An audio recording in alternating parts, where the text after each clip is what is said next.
name is Brooke Custis, and I'm the principal of Creekside Elementary. Welcome to our 22-23 Ag Day. Hi, I'm Mrs. Atcher. I am the school counselor here at Creekside Elementary. Today is our second annual Ag Day.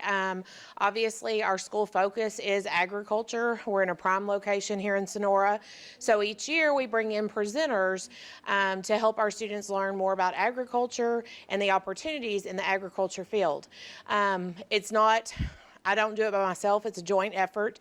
Our admin team, Ms. Custis and Ms. Hayes, but also one of our parents, Jade Sadler, is a big help with this. She has a lot of local contacts. So I can't take all the credit, but it's a fun day of learning for all of our students. All right, good morning, everybody. How are you all today? Good. My name is Jade, and this is Emily, and we work for Farm Credit Mid-America.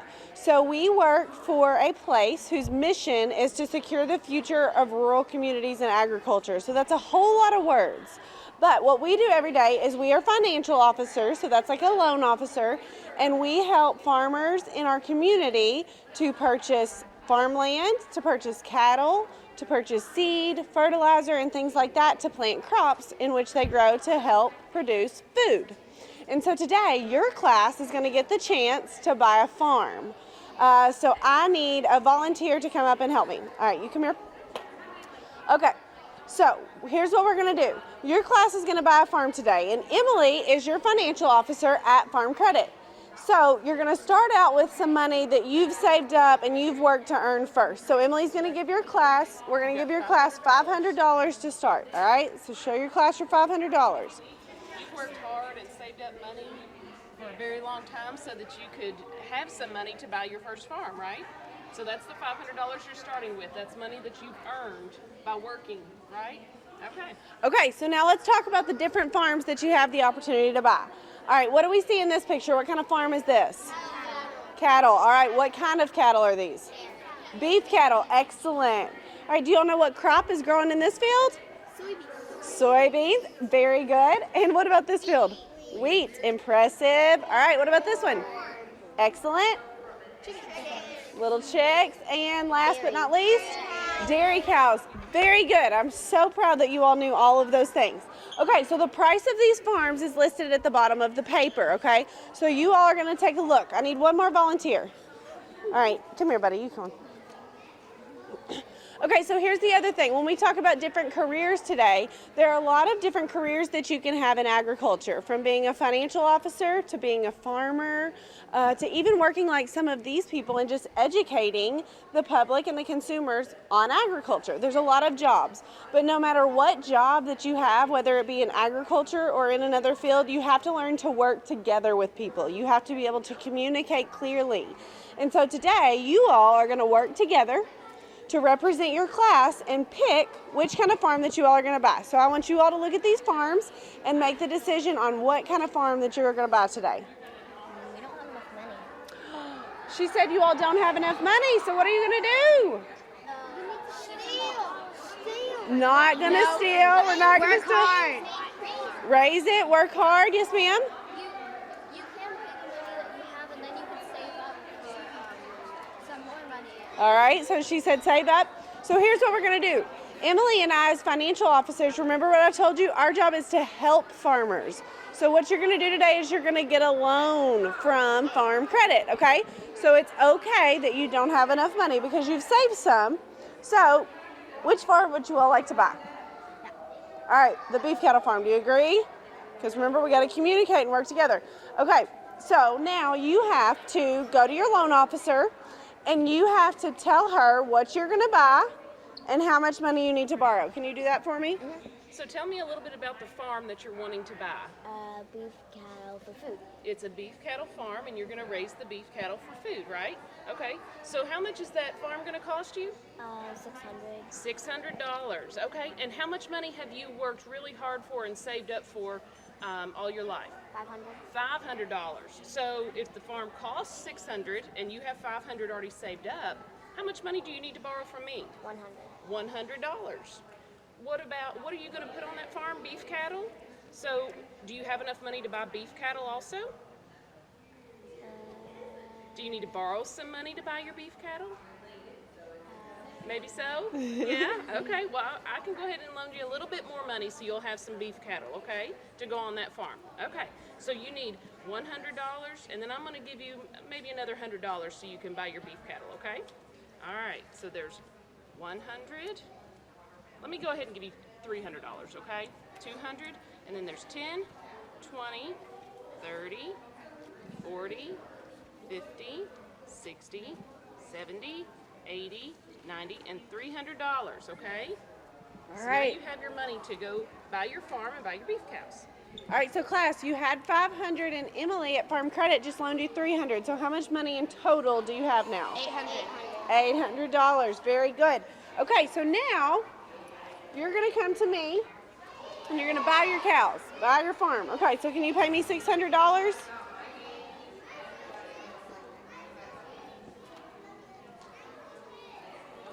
It's all right. You can use the table.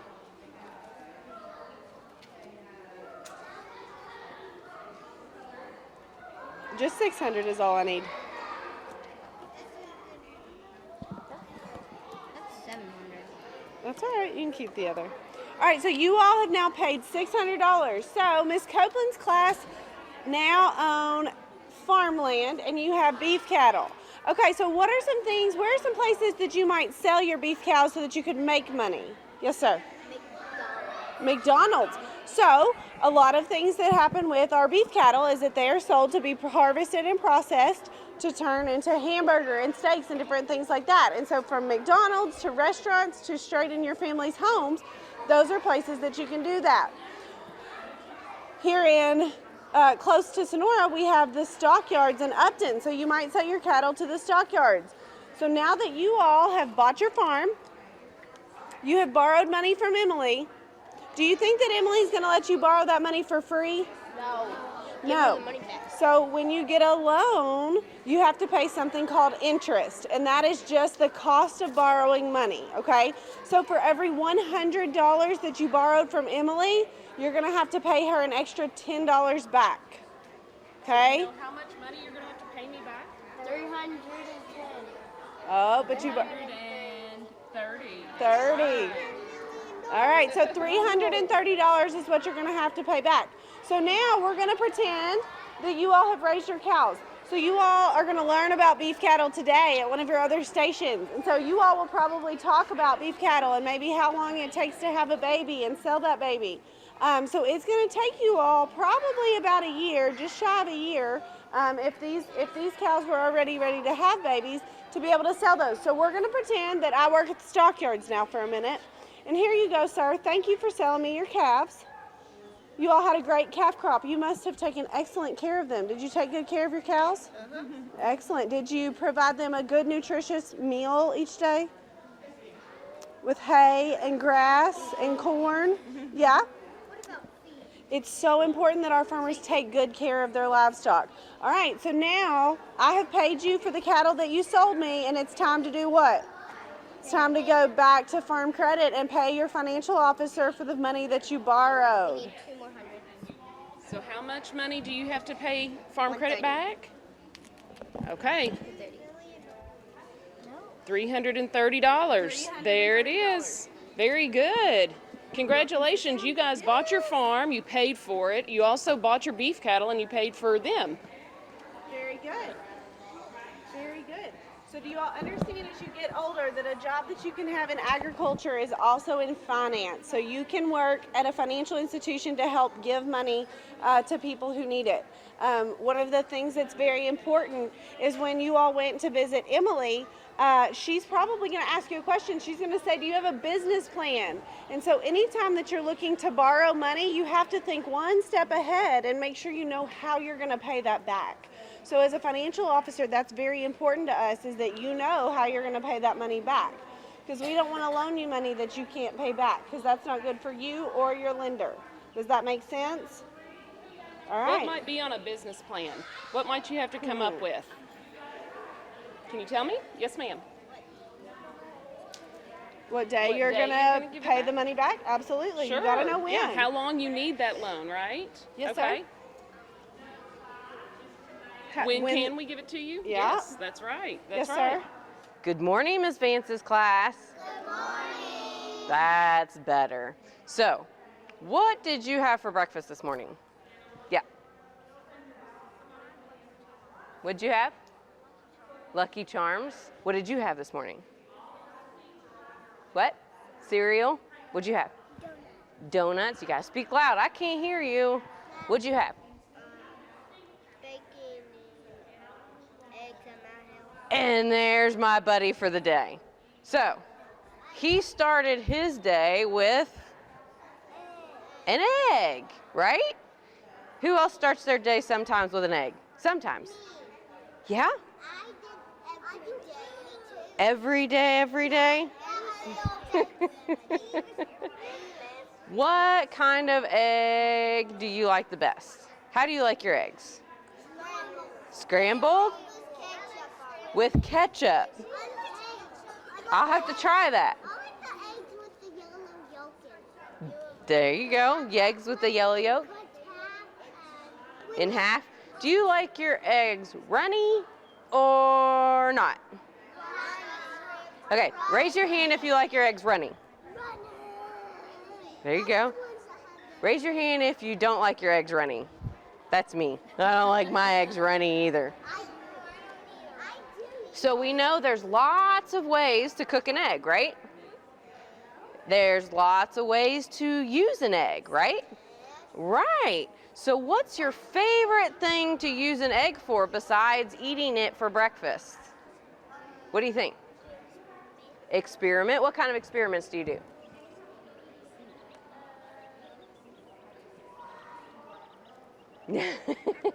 You forgot? Well, I tell you what, I'm going to tell you all an experiment that maybe Miss Vance can do with you in the classroom because it's really easy. You ready? She's going to take an egg like this, or a store-bought egg, and she's going to put it in a jar of vinegar. Okay?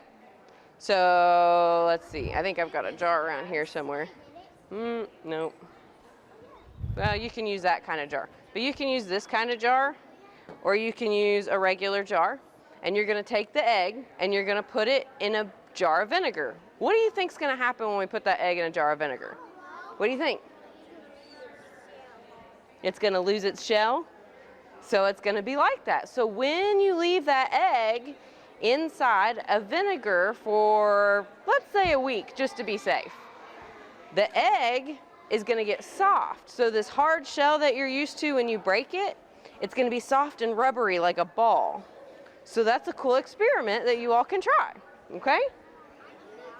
You knew that one? So I got a question for you. You ready? It's going to be a hard question, but there's no wrong answers. You ready? What came first, the chicken or the egg?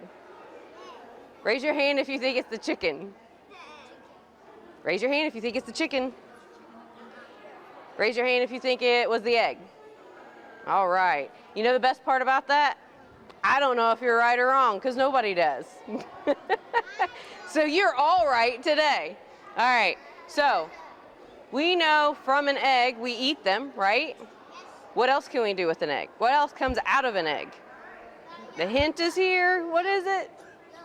What is it? A chicken. So these cute little fuzzy guys and girls, we're hoping are all girls. Yeah. So we got baby chicks, right? So that can also come from your egg, right? So who likes chicken nuggets? Everybody likes chicken nuggets. That's right. Well, this is not your chicken nugget. It's not ready yet. It's got to get bigger, right? Because you can't get much out of that, right? No. So chickens are good for everything. They're good for eggs. They're good for chicken. You know what else chickens are really cool for? They're good for taking care of the land. Did you know that? So on our farm, we can use their poop like everybody does, right? So we can use their poop to fertilize the ground. So we take that and we spread it out, and that helps me, because I'm a farmer, grow my produce better, which is tomatoes and corn and peppers. Anybody like that kind of stuff? You don't like vegetables? Oh my gosh. What about fruit? Yeah. Who likes watermelon? Yes, that's right. So we can use their poop to give nutrients back to the soil and help it grow. So he's got all this. He's got his little iPad, and he's got to make sure that the plants are growing right, that the soil has what it needs, because it might need more fertilizer. He makes sure the plants don't have any diseases. And then, what's this one down here? Can you tell? What's all this? Flowers. So you can be a florist and still be considered agriculture job, because it's plant science, right? So you can have all kinds of jobs. You can have all kinds of jobs that aren't considered just a farmer, or, you know, they think, oh, I have to have a big tractor, I have to have animals and all that stuff, but you really don't. You can just do just about anything, and it's still considered you can be in agriculture, right? What about animal science? Can you think of any other ones that you could do with animal science? Cows and pigs. I know, foxes. What about Foxes. a zoologist? Yeah, You can work in a zoo, and it's still considered animal science. And what about a veterinarian? Or a vet assistant, or anything like that? Yeah, because they take care of animals. That's right, they take care of animals. You could do a beef farm. You could do a dairy farm. You have a beef farm already. Well, that's good. Oh, mixed into a dairy farm? Oh, that's good. You do? Oh, that's great. Okay. I see 10 foxes in my yard. So under natural resources, you could be a logger. You know what a logger is? That they cut trees and they make stuff out of logs and make stuff out of. My dad You just cut trees. Yeah. to Oh, help. that's right. Yep. And do you know what an irrigation is? That's when they water the plants. How do you think they water a whole field full of plants, like a cornfield or a soybean field? You have like a big thing, and it just goes back and forth, and it waters. So that's an irrigation specialist. So you can even do that. Do what? A sprayer. That's right. Yep. It's like a sprayer, and it just sprays water all over the field. That's right. Yeah. Yeah, it's a really big one. So, is there anything else you can think of under either one of these? What about ag mechanics? With ag mechanics, I told you, it's people that fix things. Remember, a mechanic fixes things. What else could be? Do you know what a carpenter is? What's a carpenter? What, they build things. They build houses, they build barns. In my last group, somebody said schools. I said, yeah, they build schools. So you can be a carpenter and be under ag mechanics, and you're still in agriculture because you're dealing with agriculture. You can build barns. And then truck drivers, what else could they haul besides grain? Wheat and soybeans. And what else? They could haul animals. They could haul cows from farm to farm. They could haul pigs. They could haul chickens. So, soybeans, that's right. What about a heavy equipment operator? Do you know what that is? No. Like, a traco has the big arm that comes down and does stuff. Yeah, and an excavator, that's right. And a forklift. A tractor. That's right. Yeah. So you can do all kinds of things. You don't have to just be a farmer. or just have cows or just have pigs to be in agriculture. You can do all kinds of different things, right? Okay, my name is Marcia and I'm with the Hardin County Conservation District. How many of you guys have a garden at home? Good. And you also have one here at school, right? Or will have. And what if you all ate out of the garden here at school? Watermelon? They have strawberries here? That's the first time I'd heard anybody say strawberries. Lettuce? Applesauce. I heard about the apples that you made into applesauce. I like applesauce. Honeydew? Called what? I don't think it was in my garden. Oh, okay. Yeah, somebody else said honeydew. It might have grown Cantaloupe, yes. Lettuce, I think, is the big thing. And they bring it into the cafeteria, right? And I think that's great. Yep. Okay, today, this is what we're going to do. I have this, I don't know what you call it, but this has got different vegetables, and there's even a sunflower on it. And I have packs of seed. How many kids have you got in here today? One's missing. 24. Okay, I have 20 packs of seed, so somebody might have to share with someone. But I want you all to take your package of seed and see if you can identify which vegetable it is. Some of them are really simple, like the corn and the kidney beans and the peas. Those are really simple because those seeds look just like them, okay? The others get difficult. So I want everyone to line up starting at this corner.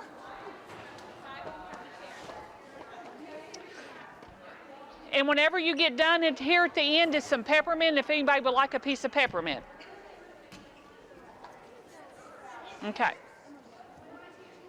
Now you look at that and see if you can determine which.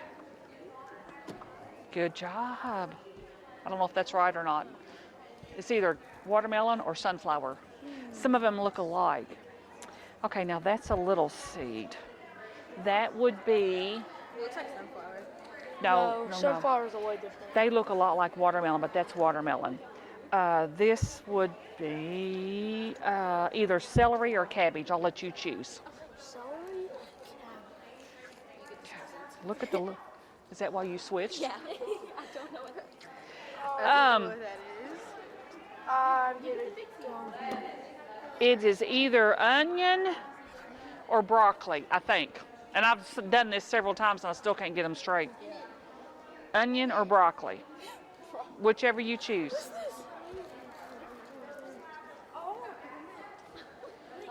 It might be onion. Okay, you got an easy one. That's easy. You draw the easiest. What do people know about, does anybody here know who runs the hive? What bee runs the hive? Oh, a lot of people. Go ahead. The queen bee. The queen bee doesn't really run the hive, but she's the one that keeps the hive going. The ones that run the hive are the workers. And what are workers? The girl bees. Girl bees. Girl bees run the hive. Okay? What are boys bees? They're lazy. They do it all. They're really lazy. They're really lazy. What are they called? No, worker bees are females. They're called drones. Okay? What is the one bee in the hive that cannot sting you? No, queen bee can sting you. The drones. The drones are the only bees in the hive that do not have a stinger. In fact, what we do sometimes during the year when we have classes on it, we'll actually take the drones out and put them on kids' hands. So you can see them walking on you because they can't sting you and they don't bite. So it's a safe bee. But don't go picking up bees because you don't know which one you're picking up. Okay? So please don't go in the hive and pick up bees. You could pick up a worker. And they're going to let you know you're not supposed to do that. Or the queen. How many eggs in a day can the queen lay? More. 30,000. Less. A million? How many? A million? No, I wish. Boy, we'd have a lot of, go ahead. Like 27,000? No, 10,000? no, less, 500? less. 2,000. The queen can actually lay between 1,500 and 2,000 eggs a day. So what that means is that in a period of a week, you could have a few thousand bees in your hive, about 30, 40,000 in a week. And that's every day she's laying that. Okay? That's how your hives get so overpopulated, because she's laying so many babies. Okay? What is the job of the worker bees?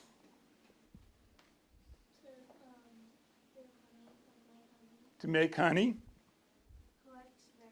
collect nectar, connect pollen. They have like things on their leg that they carry pollen. Pollen sacs, yep. They pollinate like all the flowers and like Pollinate, protect the hive. Everything in a honeybee hive is done by the workers. Okay, the only thing the workers do not do is they do not mate with the queen. The only bee that mates with the queen is the drone. Mate. So, ask mom. So, what what the workers do, the workers clean the hives, and these are all women now. They're cleaning the hives. They help defecate the hive when they take out all the waste, and they guard the hive. They take care of the brood. They take care of the queen. The queen never leaves the hive. She's always in the hive. And the bees actually feed her. They actually clean her. And they actually take her waste from her. And they bring that outside and get rid of it. So the queen does nothing but lay eggs. That's her most important function in the hive. like the workers that are like inside the hive, like taking care of it. When like the workers that come outside, they like take their tongues and they spit that nectar or pollen into that. Well, what the workers do, what the worker bees do, they'll go out to the flowers and they'll get the nectar and they'll get the pollen. When they get the nectar, what they'll do is they'll come back to the hive. Now you have a colony. The bees are called a colony inside the hive. And what they'll do is they'll come back and they'll feed what they got out in the field to another bee. And then that bee will take it to another bee. And then that one will take it up and put it into a cell, which is what you see over there. Those little holes in there, those are called cells. And what they do is they store that, and then now the worker bees are going to sit back and get all that moisture out of that nectar that they got in, because moisture will ferment that, so it gets bad. So they take they fan it and they work it and they get that moisture out, and then they cap it. And when they cap it, it becomes honey. And that's their food for the winter. Okay? So it's important that they bring it in. But as you can see, is that they transfer that nectar 3 or 4 times before it actually gets put in the cell. So if you're outside and you're spraying poison and stuff on your bushes and all that to kill insects, and a bee gets into that, can you think about what happens when they get back to the hive? Because it's not just that bee that got that poison. Now that bee's transferring that poison to another bee, which goes to another bee, and so on and so on. And that's how you can kill a hive. Okay, so when you're outside and you're dealing with Raid or any of those other chemicals to kill things, be careful what you're doing, because you could be setting a hive up for a disaster by them transferring that poison from one insect to the next one. Okay? How much time we got left? 5 minutes. Okay, so what we're going to do for you now, and you guys had great questions, absolutely great questions. Go ahead. How is a beehive made? The beekeeper actually makes the beehive. Okay, so what we did is many years of study of how bees actually, if they're in a tree, the hive starts from the bottom and works up to the top. And that's how bees like to do it. They start on the bottom, that's where they put their brood, and the top they put the honey and their resources. So what we did as humans, we decided to go ahead and make what they call the Landstrip hive. And that's a hive box right there. And what we'll do is this one box here will have your brood. That's where all the babies will be and all. And then we will make other boxes on top where they will actually start storing their honey and their pollen for the winter. So we actually basically made a beehive for them. But in the wild, they actually use trees, or they'll go in your home, or they'll go in someone else's home, and they'll actually build a hive in the walls. And it's always long ways, because that's how bees do. They work up. So we do the same principle with that. All right, so here is another picture of corn, but we're doing something different with this corn. We're actually chopping this corn to make corn silage. And what that's used for is mainly as animal feed. In this situation, it's being used for a dairy.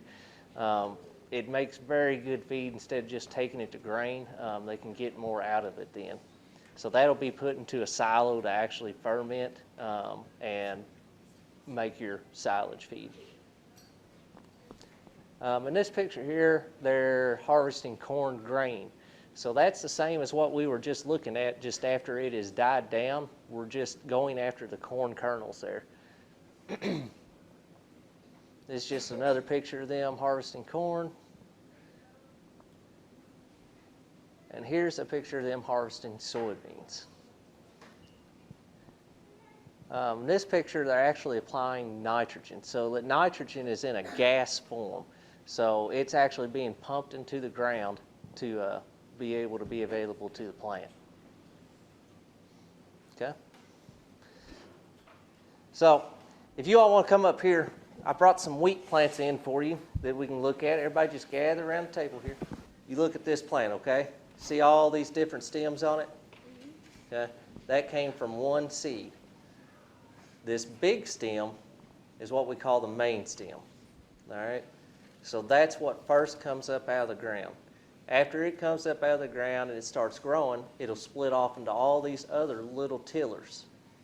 So these tillers get enough on them on all the plants for us to be able to produce a good wheat crop in the field. Because we need about 500 heads per square yard to make a good wheat crop. So, who knows what wheat's used for? It's used for bread, oats. Yeah, it's used for bread. What else can it be used for? Tortillas, yeah. Basically everything with gluten. Everything with gluten in it, yeah. All right. So all of our wheat here is mainly shipped to the southwestern part of the state to a place called Seymour's Mill where they make flour. So that flour is then used to make stuff like cookies, crackers, biscuits, pancake mix, waffle mix. They actually make about 2.5 million pounds per day of flour. So with all that flour that they're making, it's used in different products that we eat in your house. If anybody goes to McDonald's, all the McDonald's biscuits are flour that is made from there. So if you look at these that are cut open, we can actually see the head before it is made grain. So imagine, if you will, that seed head in here. Go ahead, pass it around. That seed head in here will be about as long as my hand once it gets mature. And it'll be about as big around as my finger. Okay? Here's some more. You can pass these around too. Yeah, you can get that one. We'll just pass it around there. So that little seed head that you can see in there, that cut open section, will produce multiple spikelets and have grains on it that we'll harvest and then take to the miller. So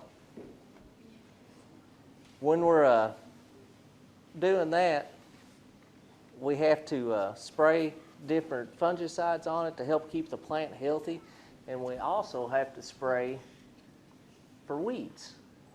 So here's a weed, all right? This weed is a dead nettle. It grows in wheat mainly, and we can't let that stay out there in the wheat. Why wouldn't we want to have that in with our wheat?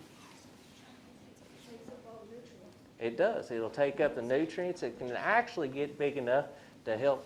It'll choke out that wheat plant and produce a bad stand and even steal, like what you said, the nutrients from that plant. So in order to keep that crop healthy, we need to cut out competition. We need to cut out the weeds. So we want to be able to kill that and go in and have a clean field at the end of the year. And guess what I brought today? I brought some goodies. Does anybody like goodies? Yeah. So here's what we're going to do. I brought some different types of cow feed. Okay? And here's what I'm going to do. Okay?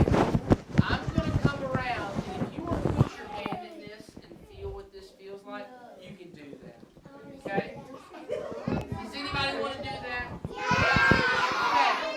Here are my rules, and I need everyone to listen very carefully. Listen very carefully.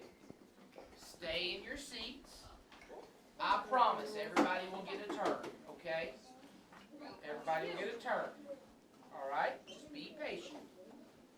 So this first one that I have is something you all also eat. How many of you eat corn? What this is dried corn, okay? And cattle love this stuff. They love this stuff, okay? So if you want to feel what this is,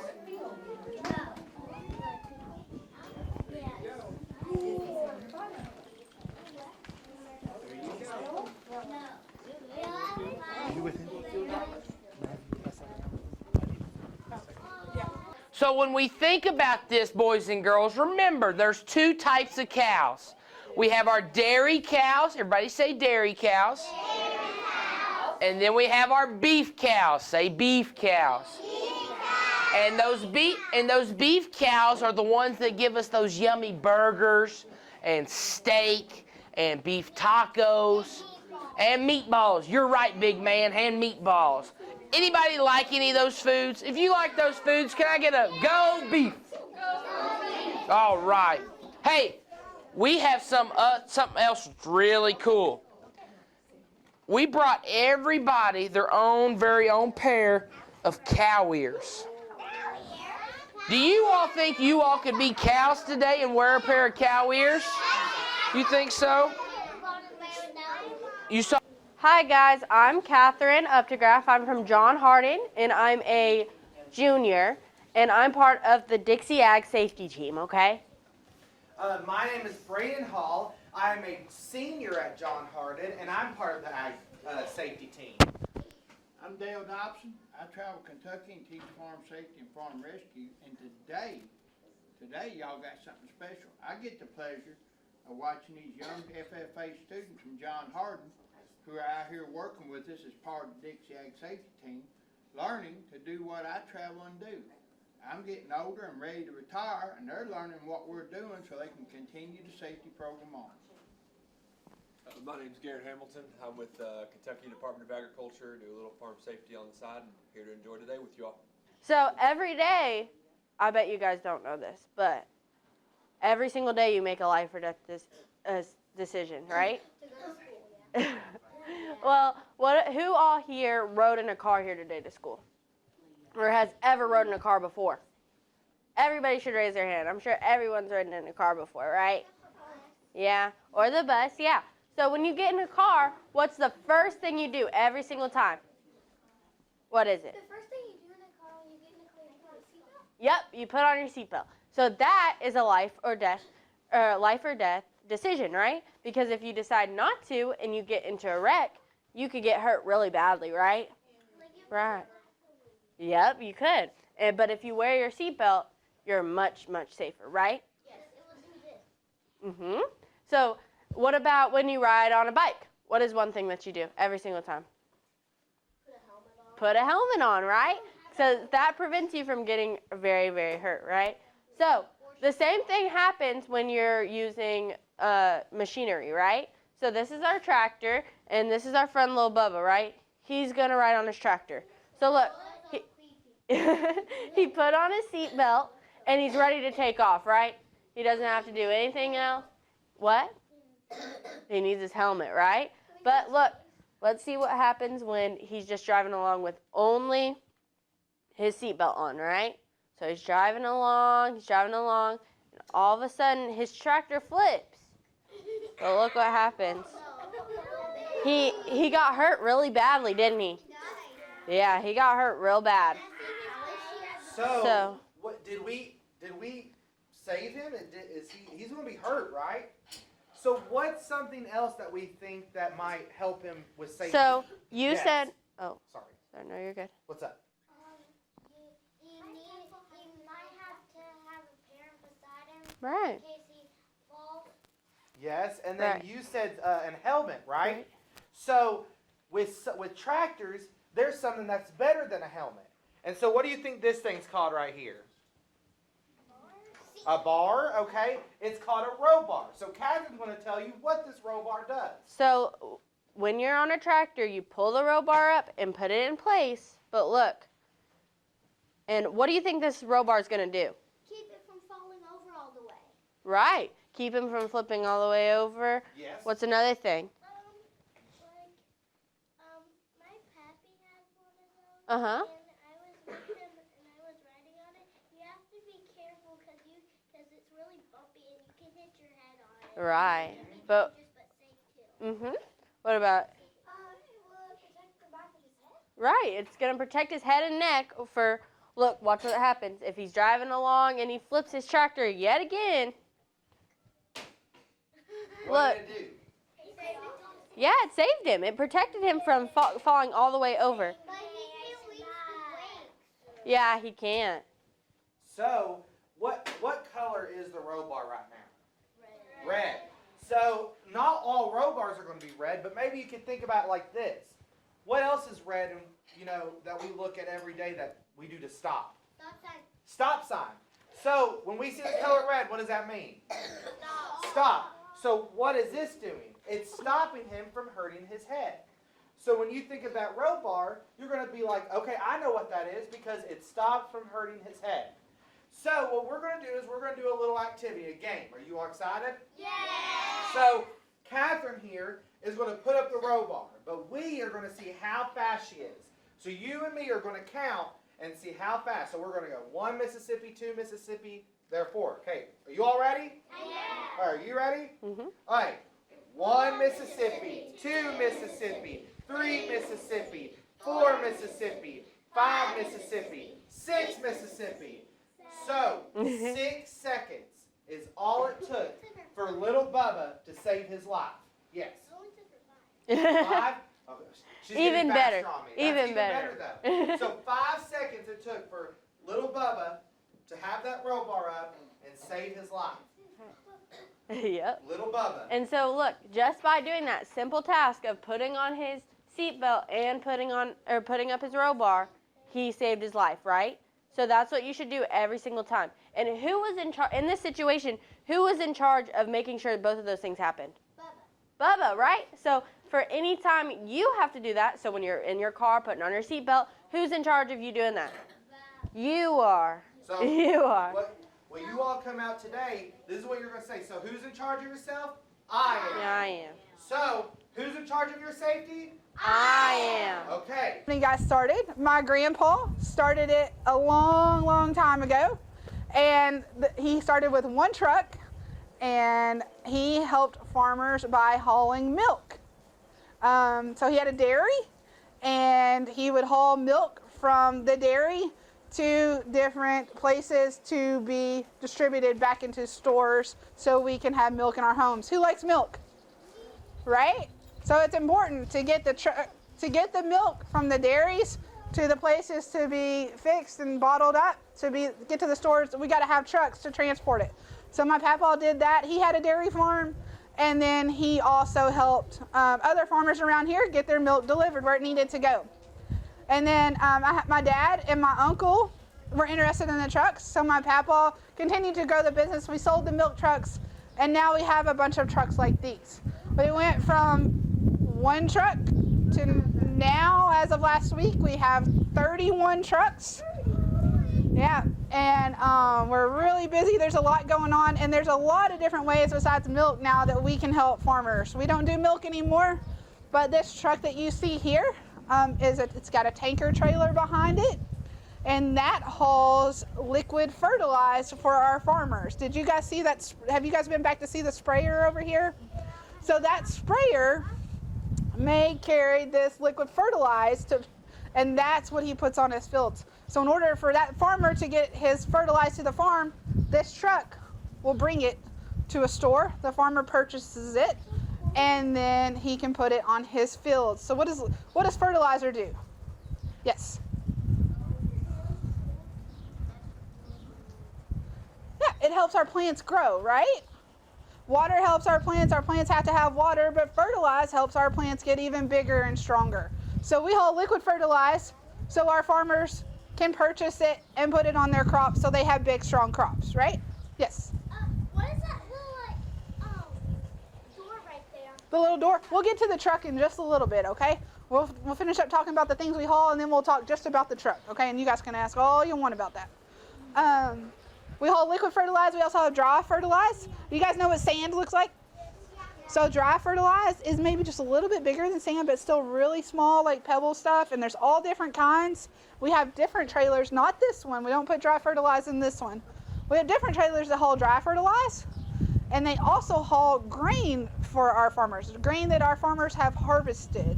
So what types of grain might our farmers be growing in the fields that we're going to haul away for them? Yes? What type of grains do you think? You guys think of anything that you've seen growing in the fields around here? Well, there's grass, but we don't really harvest grass. What is it?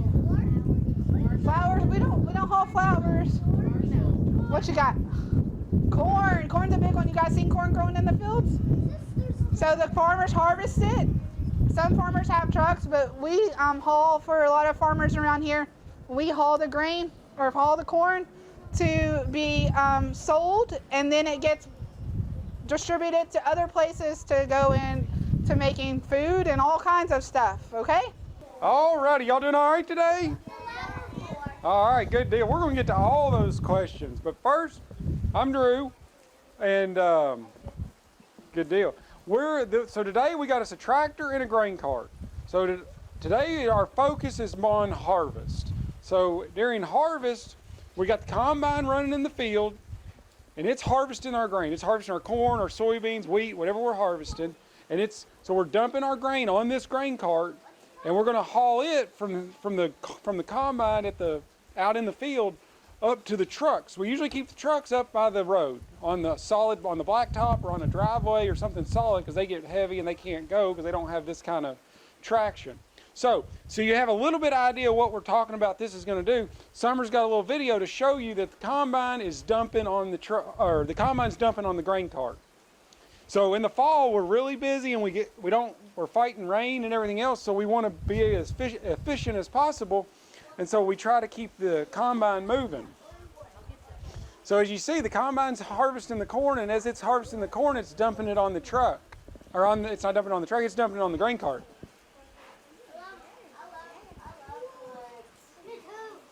So, well, now this kind of corn's a little bit different what you're used to eating. Y'all are used to eating sweet corn. This kind of corn is called field corn. It's going to be harder. It's going to be more for livestock feed or for ethanol. Ethanol goes in your car so you can have gasoline. It's mixed with gas so you can drive your car. It'll do that. And feed cows, do that. So what we're doing, somebody's going to be in that tractor to keep up with that combine. We want that combine not to have to stop. So as we dump that corn onto here, he's going up through there.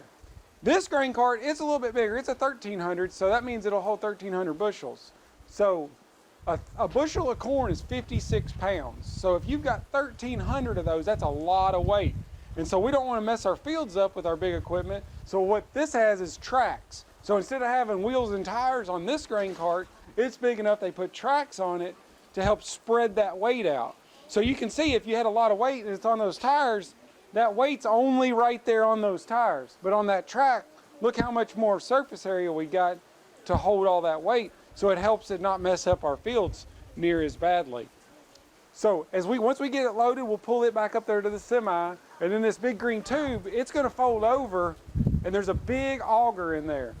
It's almost like a big screw, and so that grain is going to go, we'll turn that on when we get up to the truck, and that grain's going to go up that auger and dump into the trucks, and then the trucks are going to take the corn or the soybeans, whichever we're harvesting, they're going to take it back to the grain bins to store it into the grain bins. And then from there, that's when the grain goes to wherever it's going to go to make meal or flour or whatever it's going to be used for.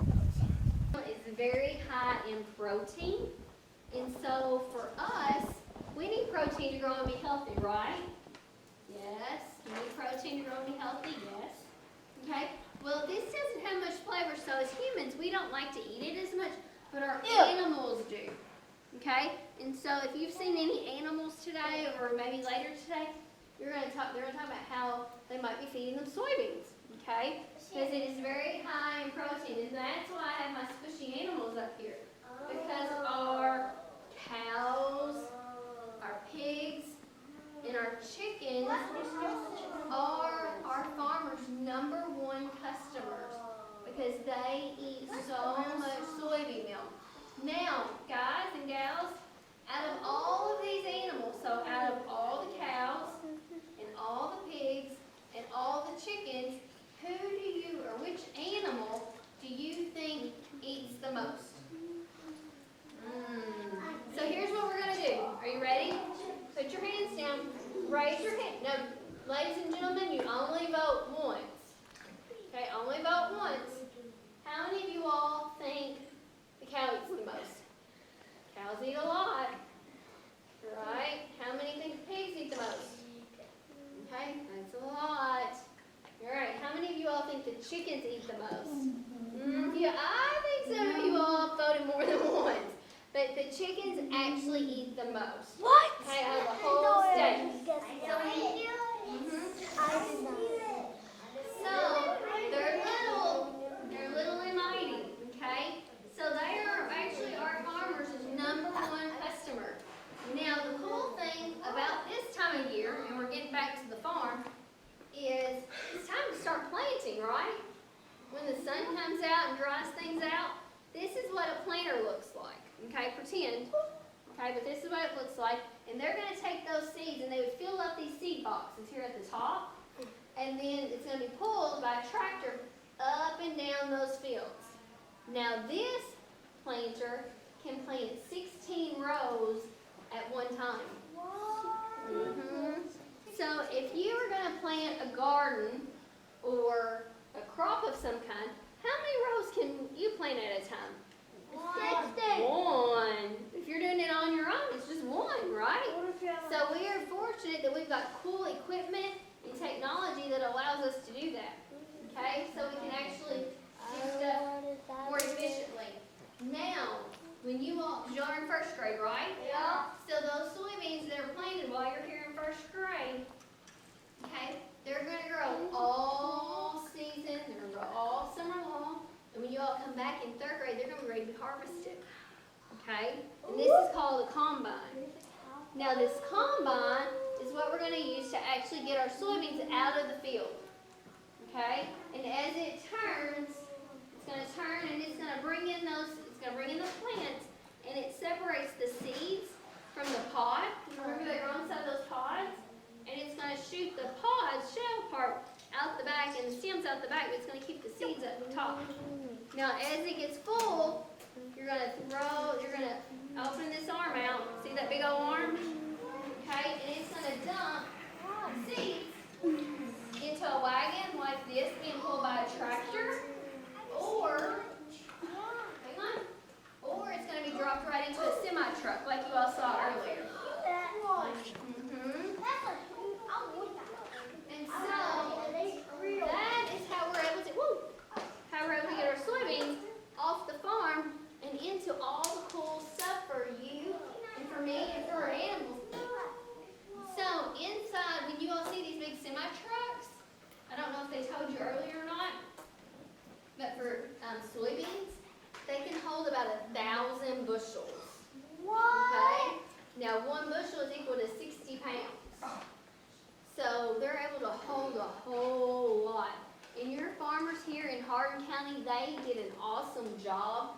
They grew over 2 million bushels of soybeans just in this county. So that would be like 200,000 semi-trucks. And I want to tell you a little bit about farming and life on the farm and the tractor that I brought today. So the first thing I want to tell you about is what happened to me this morning when I got ready to come to see you. So last night we washed the tractor, we got it nice and clean, ready to be nice and shiny for you children. So this morning I got out, it was still dark and rained, and I got in the truck to drive down to the barn to get the tractor out of the barn. But when I saw something in my front yard that shouldn't be there. What do you think it was? Not a coyote, a cow. Now cows should be in the field, not in my yard. But the cow had gotten out of the field overnight and got into my yard, and she was standing in the front yard eating grass. So before I could come to see you, I had to put the cow back in the fence, shut the gate, and go ahead. And that's just an example of what life on the farm is like. Always something going on, always something you got to do first before you can do what you were planning to do. So the other thing I want to talk about is the rain. So the rain was a little bit inconvenient for everybody. Everybody's getting ready and they've got to put their raincoats on. They're going to get wet going to the car or waiting for the bus or coming into school. But farmers all woke up and said, oh good, it's raining, we need the rain. And why do we need the rain? So plants can grow, all the plants. Dad and I are waiting to see the veterinarian or animal doctor. We brought our dog Gus. It is time for his checkup. Soon Dr. Wells calls us into the examine room. She weighs Gus. Dr. Wells looks into his eyes, nose, and mouth. She listens to his heart.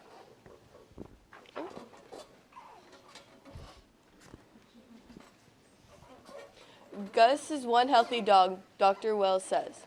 She is a great vet. She is so friendly and gentle. I wish I could be a vet, I tell her. I love animals, but I'm allergic to cats.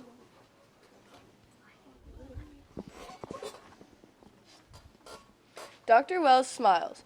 You don't have to be a pet vet, she says. There are many other kinds. Could it be? I asked Gus on the way home. Could I be a vet? The next day, I am at my riding lesson. I see a man wrapping a horse's ankle. Are you a vet? I ask him. Yes, the man says. I am a large animal vet. His patients are horses, pigs, goats, and more. I think I'm not allergic to any of those. On a class trip, I see another type of vet. We are at the aquarium. There is a diver in one of the tanks. She's an aquatic vet, my teacher tells us. She is feeding the fish. Later, the vet is at the touch tank. She answers all of our questions about the ocean life. Over the summer, my family visits a national park. In the park is a wildlife rescue center. It's like a hospital for wild animals who are hurt or sick. The vets here are called wildlife veterinarians. They treat and care for birds until they are well again. Then they release the birds back into the wild. This is the best part of my job, the vet says. In the fall, my scout troop visits a dairy farm. It's a large farm with many cows. We met a dairy cow vet. I test them for diseases, she says, and make sure they get good food. Healthy cows make lots of good milk. We get to taste some milk.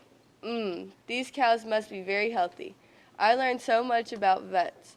I learned there are vets who work outside. Other vets work inside in a lab. They study animal health. Some vets work in schools. They teach others who will become vets. Some vets work in big, busy animal hospitals. And some vets have their own small offices like Dr. Wells. I see her again at Gus's next checkup. I tell her all I have learned. So what kind of vet do you want to be? Dr. Wells asked me. I think it over. Then I chew. The cat next to me makes me sneeze. I don't know, I say. I'm glad I have a lot of choices. The end. The end. Okay. So you know how Mr. Jesse comes here instead of going to school? Okay, so my job is to go to the vet's office, and I work beside a vet. So, like, when y'all get sick, you all go to the doctor, right? So, you would take your dog to the vet if it got sick. So, my job is to make sure all the animals are safe and they're healthy, and then they come back to you for they're able to play with you. But did y'all know there's, like, so many different types of vets? You know? Yes? Oh. Aquatic vets? That was in the book. Yes, here, can I see that book real quick? It's in the back. In the back of the book, there's some. Yeah. So, what's a small animal vet? Does anybody know what that is? They're like vets for like rabbits and chinchillas and snakes, corgis. Okay. So, a small animal vet is on average going to be your exotic ones, your small ones, your hamsters, and all of that. That's also going to include your dogs and your cats. Anybody know what a large animal vet is? Like horses, cows. Right. Basically all those big animals. Right.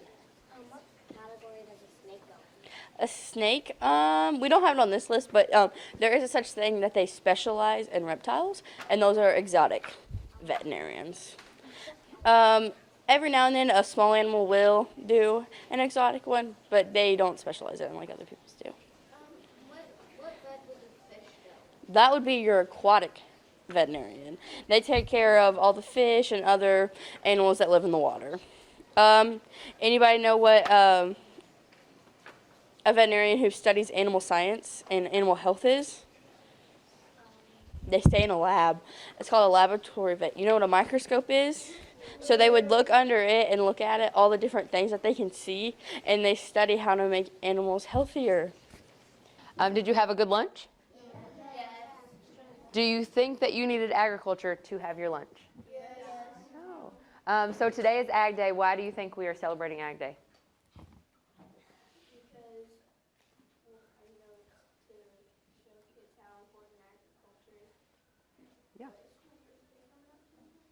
Earth Day is in April, yes.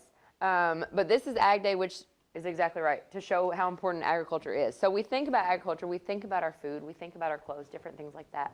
But do you think that you need a farmer to make those black buckets over there that are on top of the art shelves or the music shelves? Yes. Okay. Do you think that you needed a farmer to have these steps that you're sitting on? Yes. The carpet that I'm standing on? Yes. What about tires on your trucks? Yes. You guys are what grade? Fifth. You're smart, right? You've had Ag Day for a couple of years, right? What about how many of you play video games? You think you need a farmer for that? Yeah. Do you use a controller on your video games? Yes. Yeah. So all of those things, those plastics, those rubbers, different stuff, have agriculture products in them, right? And so we need farmers not just for our food and our clothes, but for almost everything that we encounter throughout the day. So we want to support the farmers that we do have, which means the one that you see today, the couple that you see today, make sure that you say thank you to. But also, we want new people to get started into farming. But the reality is, it takes a lot to be a farmer, right? Do you think I can just have some land and a tractor and I'm a farmer? No. Probably not, right? Do you think if I just have some cows that I'm a farmer? Probably not, right? Is that all it takes? Absolutely not. So you all got a card that has something different on it that potentially gets used in production agriculture. So my name is Dana, and I work at the Extension Office, and what we do at the Extension Office is we do a ton of things, but one of the things that we do is if somebody wants to start being a farmer, they can come to us and we can help them make sure they have everything they need to get started on their farm and be successful at it. Or if they already have a farm, they can come to us and we can help them figure out maybe some issues they have or some things that they could do differently to make them more successful as a farmer. So what I'm going to do is read to you a couple of scenarios, and if you think that I need what you have on your card, I want you to stand up. Sound good? Think we can do it? All right, you all are 5th graded, so I believe in you. All right, so I want to grow fruits and vegetables and sell them at the farmer's market. Oh, a couple of you popped right up, right? A few of us a little slower, maybe thinking about what we have. We'll talk about it. I want to grow fruits and vegetables and sell them at the farmer's market. All right, so let's talk about what we have. What do you have? Buckets. Buckets. Do I need buckets to grow fruits and vegetables? Yeah. They could help me, right? If I'm picking my fruits and vegetables from the garden, I could put them into buckets, so absolutely. Money. If I don't have money, I'm going to make money, hopefully, right, when I sell my fruits and vegetables, but I have to have money to get started, right? Absolutely. Fertilizer. Nutrients, right? What do our plants need to grow? They need plant food, right? Nutrients. Garden equipment. So I've got to be able to plow my land. I've got to be able to hoe the weeds out, different things like that, right? Sprayers, hoses, different stuff like that. I need equipment to be able to do all of that, don't I? I need seeds, right? Land. Where am I going to grow these vegetable seeds, right? I need the sun. I need water. Oh, do I need feed? What am I feeding? I need plant food, which comes in our form of nutrients and fertilizer, right? But do I need animal feed? If I have animals. But do I have to have animals to just be a farmer that grows fruits and vegetables? No, you could just, there's all different types of agriculture, right? And I could just be someone who just focuses on fruits and vegetables. Okay. So don't traditionally need a barn or shelter, but if I have a greenhouse, if I want to grow certain vegetables at different times of year and I want a greenhouse, then that's absolutely an option. Yeah. Fruit trees, so have to have something to be able to grow the fruit, right? All right, that's all we've stood so far. Oh, I'll get you one. You all just walked right by me when you walked in. Yeah, you came in late, didn't you? Okay, so a couple of you didn't stand that maybe should have stood. So we had land, we have water, we have the sun, we have our nutrients, we have our seeds and our trees, right? Those are kind of the basics to get our farm started. So we've gotten our farm started, we have our plants in the ground, we've given them what they need to grow, they've now grown. We harvest those plants, we pick those plants, maybe we put them in buckets. What was the second part of what I wanted to do? Sell it at the farmer's market. How am I getting my plants or my vegetables to the farmer's market? Who has truck and trailer? Do I need a truck and trailer? Truck and trailer, okay? To get my stuff to the farmer's market. What do I need to make my truck run? Gasoline, okay? So there's gasoline. I'm at the market. I want to set up and sell my stuff. What do I need? Table and boxes to be able to display my stuff, okay? What do you have? Cash register. Farmers market vendors have to have scales and cash registers to be able to sell their things, right? So little stuff we don't even think about to get started in farming if that's the way we're going to go, right? Anything else? So my name is Dylan and I work with Nutrient Ag. So what we do is we help farmers make sure that their crops grow really good. So we'll talk about this stuff really fast, but we use all these pieces of equipment to help them do that. So this is a fertilizer truck and we spread fertilizer with it. So can somebody tell me what the purpose of that would be? Right, to help the plants grow. So you guys take vitamins and you drink milk, right? And that makes your bones stronger, makes you healthy. So that's what the fertilizer does for the crops. This is a sprayer and it does the same thing, but it also helps keep the weeds out of the field and keep the bugs out of the field and from eating the crops. So why is there a helicopter on here? Can anybody tell me? You got any guesses? Go ahead.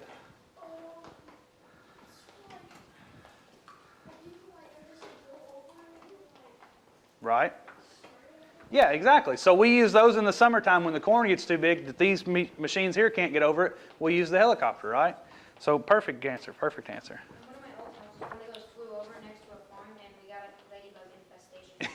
Yeah, they can do that. So we talked about corn. So that's corn, right? Can anybody tell me what this is? Go ahead. Soybeans. What about this one? This one's kind of tough. Can you guess it? Wheat. Perfect. Okay. So what are some things that we do with corn? Do you want to guess? Go ahead. We eat it, right? So we eat sweet corn most of the time. What's another kind of corn that we eat? So popcorn, right? Those are the two big ones that we talk about a lot. What else can we do with corn? So we can still eat it, right? There's all kinds of things that are made with it, like tortilla chips, tacos, the flour tortilla that's in a taco, cornbread, all kinds of stuff. But the big thing that we do with corn is we feed it to animals, right? So you guys just come from chickens? Is it a poultry thing? So chickens eat a big chunk of the corn, but also cows, pigs, horses, goats, sheep, any kind of livestock that you can think of. So beans are a lot of the same. They're used in thousands of different things, everything from gummy bears to Pop-Tarts to crayons. They're fed to animals too in a big way. What are some things that we do with wheat? We grind it up and make flour, but what do we do with the flour then? You do. You make bread and cupcakes and cookies and all kinds of stuff. Who in here likes macaroni and cheese or spaghetti? Everybody? So wheat is turned into flour, and the flour is then turned into the dough that's made pasta or makes pasta. So there's all kinds of different things. So we talk about these three all the time in Kentucky, but there's all kinds of different stuff that we else that we grow. So whether it be fruit and vegetables or tobacco or hay that we use to feed all the livestock that we have. So we're going to talk about numbers for just a second. So how many acres, and an acre is about the size of a football field, how many acres do you all think that we farm in the state of Kentucky? And it is a really, really big number before you guess. Do you want to try? 500. Way higher than that. Over 1 million, actually 13 million acres, okay? So we have about 73,000 farmers in Kentucky, or farms, and they have, a farmer or two per farm. So about 175 football fields is what every average farmer grows. They can be smaller than that, the size of this classroom, and just have chickens and a few vegetable plants, or they can be thousands and thousands of acres and grow corn and soybeans and wheat, right? So it's very, very diverse, and the same thing with the animals in Kentucky. Hi, my name's Miss Connie, and this is Miss Macy, and we're with an organization called United States Pony Club. So it's about education, about teaching how to take care of horses. So this big display that we have is about bones. Do you and I have bones? Yes. I don't have bones. Okay, so bones help us to move, to walk, to run, to move your fingers, to eat, okay? So bones are very important, that they hold us together and they give us some structure. Okay, and you're being so good. This is a large group, so I appreciate that. It's the ability to stand up and to sit and to eat and to move. And these are real bones that we have. This is a front leg of a horse. Horses have 4 legs. 1, 2, 3, 4, 2 in the back and 2 in the front, just like a cat and a dog have 2 in the back and 2 in the front. This is just an example of how a leg goes together. So when this horse or pony passed away in an old age, then they create these for people to learn. All right, so a veterinarian, if you have a cat and dog and maybe you go to see the veterinarian to take care of your animal, they have to learn about anatomy this way, so we can touch and feel it and look at things. Okay, so this is the only preschool class. This is interesting. I'm trying to think how to keep it simple for them. All right. We have